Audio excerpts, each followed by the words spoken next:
हाँ, तो मेरे प्यारे बच्चों, हम आशा करते हैं कि आप सभी लोग अच्छे से मन लगा के पढ़ रहे होंगे। आप सभी का स्वागत है विद्या वे आर्ट्स क्लासेज में। आज हम लोग जो पढ़ने वाले हैं, ये जो हम लोग पढ़ने वाले क्या है, बातचीत। सबसे पहले हम लोग स्टार्ट करेंगे क्या, बातचीत। गद्यांश का हम लोग सबसे पहले हम पढ़ेंगे बातचीत। क्या बातचीत का सबसे पहले हम लोग समझेंगे बातचीत का लेखक कौन है। बोलेगा हम लोग बाल कृष्ण भट्ट। क्या है, बोलेगा हम इसका लेखक कौन है, तो बोलेगा हम लोग क्या है, बाल कृष्ण भट्ट है। इसका लेखक कौन है, बाल कृष्ण भट्ट। बा, बातचीत पाठ का एक क्या है, निबंध। बातचीत क्या पाठ का एक क्या है, निबंध है। इस पाठ का लेखक बोलिएगा, बातचीत पाठ का लेखक कौन है, तो बोलिएगा बालकृष्ण भट्ट है।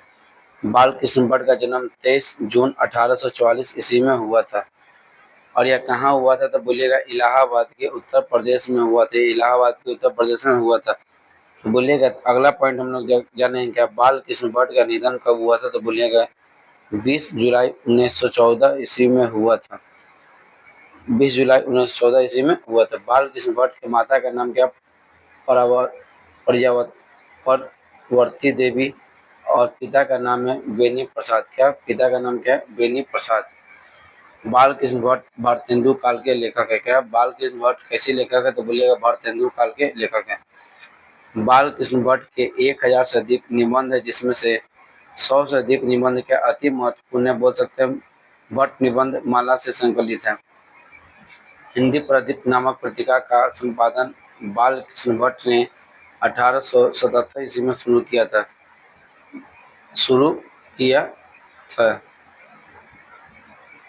अगला पॉइंट हम लोग समझेंगे कि बालकृष्ण भट्ट ने हिंदी प्रदीप का लगभग 33 वर्षों तक संपादन किया था। कितने किया था, 33 वर्षों तक क्या कहते हैं, संपादन किया था। चलिए अगला पॉइंट हम लोग देखेंगे क्या, अगला पॉइंट हम लोग देखेंगे बालकृष्ण भट्ट के उपन्यास देखे रहस्यमय कथा अजान अजान एक सुजान गुप्त बैरी रस्म यात्रा उचित दक्षिणा हमारी कड़ी संवाद का भी किया गया है। बालकृष्ण भट्ट के द्वारा नाटक भी लिखा गया है। जो नाटक हमारे क्या है, जो हमारे नाटक है, पहला नाटक हम लोग देखेंगे क्या है, हमारे जो पहला नाटक देखे क्या है, पद्मावती से उद्यान वेनी साठ शिषपाल वध नरबद्री शिक्षादान संसार सीता वनयास सीता वनवास मेघवाद नकल वृद्ध और भारत जननी प्रकाश वर्ष के करीब दो ही एक योगी और एक वैध रेल का टिकट खेल बाल विवाह आदि के लिए क्या है, उपन्यास किए थे।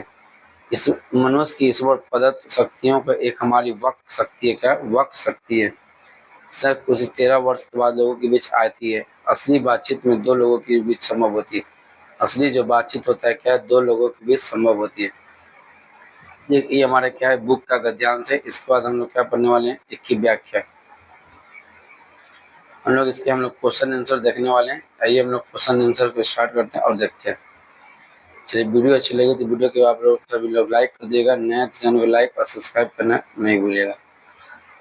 अगर हमारी वाक शक्ति ना होती तो क्या होता है, अगर हमारी वाक शक्ति नहीं होती तो हम लोग क्या होते हैं। देखिए इसका आंसर होगा, अगर अगर हमारी वाक शक्ति नहीं होती, तो इसको हम लोग बड़ा कर देते हैं।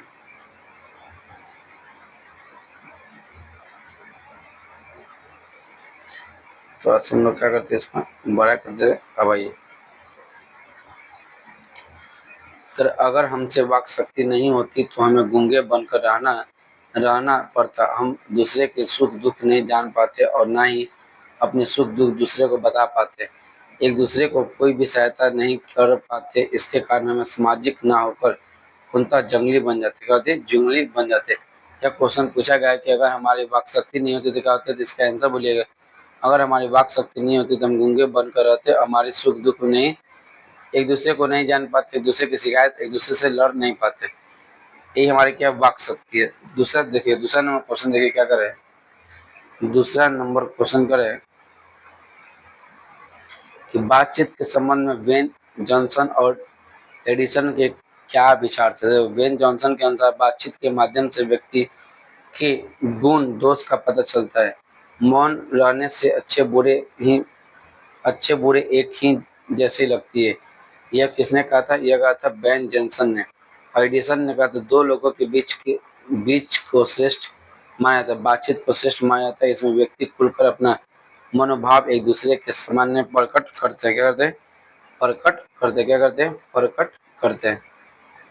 आइए अगला क्वेश्चन नंबर देखिए। क्वेश्चन नंबर क्या 3, आर्ट ऑफ कन्वेंशन क्या होती है? तो बोलिएगा यूरोप में बातचीत के हुनर को आर्ट ऑफ कन्वेंशन कहते हैं। इसे सुहद गोष्ठी भी कहा जाता है। मूलतः पूरी शिष्टाचार शीतलता और अधिक के साथ बात करने की कला को आर्ट ऑफ कन्वेंशन कहा जाता है। कहते हैं आर्ट ऑफ कन्वेंशन कहा जाता है। मनुष्य की बातचीत का उत्तम तरीका क्या हो सकता है? तो बोलिएगा मनुष्य की बातचीत का उत्तम तरीका अपने आप से बातचीत करना, क्योंकि इसके ना किसी दूसरे व्यक्ति की आवश्यकता होगी ना ही दूसरे स्थान की। इसमें कोई विरोध और विवाद का डर भी नहीं रहता है। कोई विरोध और विवाद का भी डर नहीं रहती है। चलिए अगला पॉइंट देखिएगा। रामोवल का अर्थ क्या होती है? रामोवल का औपचारिक बातचीत को राम रोवल कहते हैं। 4 से अधिक लोगों की बातचीत में राम रोवल अधिक होती है। इसमें सिर्फ ऊपरी बात होती है। कहते हैं ऊपरी बात होती है। यदि क्वेश्चन आपसे बिहार बोर्ड में पूछा गया तो कहते इतना ही क्वेश्चन पूछेगा। मेन मोस्ट इम्पोर्टेंट क्वेश्चन आपको क्या गया करवा दिया गया। अब हम लोग इसका देखेंगे ऑब्जेक्टिव। अब हम लोग क्या देखेंगे? इसका ऑब्जेक्टिव को देखेंगे।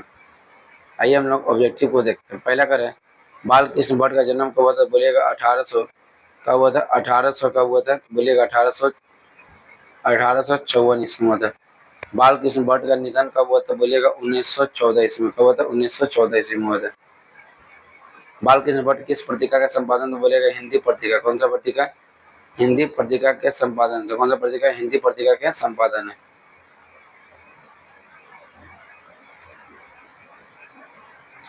चलिए आइए हम लोग अगला देखते हैं। क्वेश्चन नंबर क्या है? Question number 4।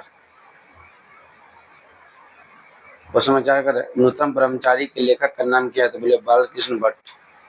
रेल का टिकट का लेखक का नाम बालकृष्ण भट्ट। क्या है? बालकृष्ण भट्ट है। चलिए आते हैं हम लोग क्या क्वेश्चन नंबर 6 पे। मनुष्य की इस ईश्वर प्रदत्त शक्तियाँ क्या है? तो बोलिए वाक शक्ति। क्या? वाक शक्ति। रविदास पुरुष कितने वर्षों के बाद हुए? तो बोलिएगा 16 वर्ष। कौन सा वर्ष? 16 वर्ष। कितने वर्ष बोलिएगा? 16 वर्ष। एडिसन ने कितने लोगों के बाद से बोल दिया? 2 लोग। कितने लोग? 2 लोग। कितने लोग की बात करो? 2 लोग के बातचीत को। कितने लोगों की बातचीत को अंगूठी अंगूठी में नख के माना जाता है? बोलिए 3 लोग। कितने लोग? 3 लोग। कितने लोगों की बातचीत को प्रोमिसिटरी कहा जाता है? तो बोलिए 4 लोग। कितने लोग? 4 लोग। यूरोप में बातचीत को क्या कहता है? बोलिए आर्ट ऑफ कन्वेंशन। क्या कहता है? आर्ट ऑफ कन्वेंशन कहा जाता है। एक क्वेश्चन नंबर हम लोग क्या देते हैं? क्वेश्चन नंबर हम लोग देखेंगे। क्वेश्चन नंबर क्या देखेंगे? Question number 12। कब कला प्रदीप गोष्ठी को क्या कहते हैं? बोलेगा सुहृद गोष्ठी कहते हैं। आधुनिक शुल्क पंडित की बातचीत को क्या कहते हैं? बोले शास्त्रार्थ।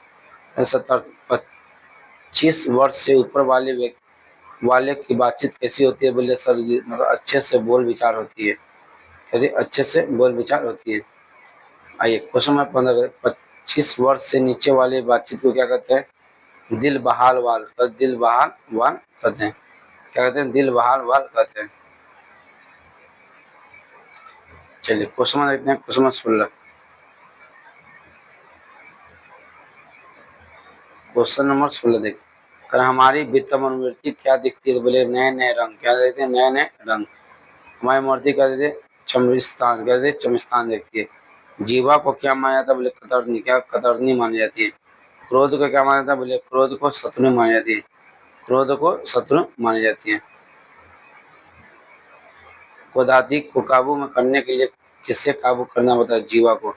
किसी भी चीज को काबू में करने से अच्छा कि बोलबे कम कीजिए, बोलिए कम।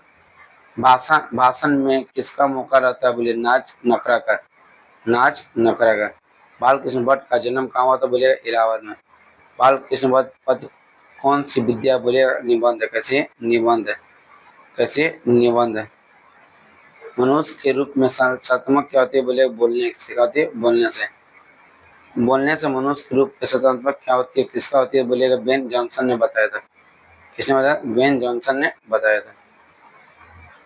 चलिए कब कब कला प्रदीप विद्वान मंडली को क्या कहते हैं? बोलेगा सुदत्त गोष्ठी। कहते हैं सुदत्त गोष्ठी। रविशंकर कुर्सी ने पहली बार किसके मुंह से बोली सुनी जाती है? तो बोले फ्राइडे। फ्राइडे के मुंह से बोली सुनी जाती है। चलिए आइए हम लोग क्वेश्चन देखते हैं। क्वेश्चन नंबर 28, बाहरी बातचीत में किससे आत्मा होती है? फराक। किससे फराक होती है? चार लोगों से अधिक की बातचीत को क्या होता है? बोलिएगा राम रवस होती है। मतलब बातचीत कम, राम रवस ज्यादा होती है। आइए क्वेश्चन नंबर 30 देखिए। क्वेश्चन नंबर 30 करें। क्वेश्चन नंबर 30 देखिए। क्वेश्चन नंबर 30 क्या करें कि अनादर का मूल रूप क्या होते हैं? बोलिएगा बिन बुलाए जाना। कहते हैं बिन बुलाए जाना। अच्छा, तो संसार का आईना किसे कहता है? वित्तीय मनोवर्ती को। किसे कहता है? वित्तीय मनोवर्ती को। बाल कृष्ण भट्ट को आधुनिक हिंदी आलोचना का जन्मदाता कहा जाता है? रामविलास शर्मा। किसे? रामविलास शर्मा को। किसे कहा जाता है? रामविलास शर्मा को।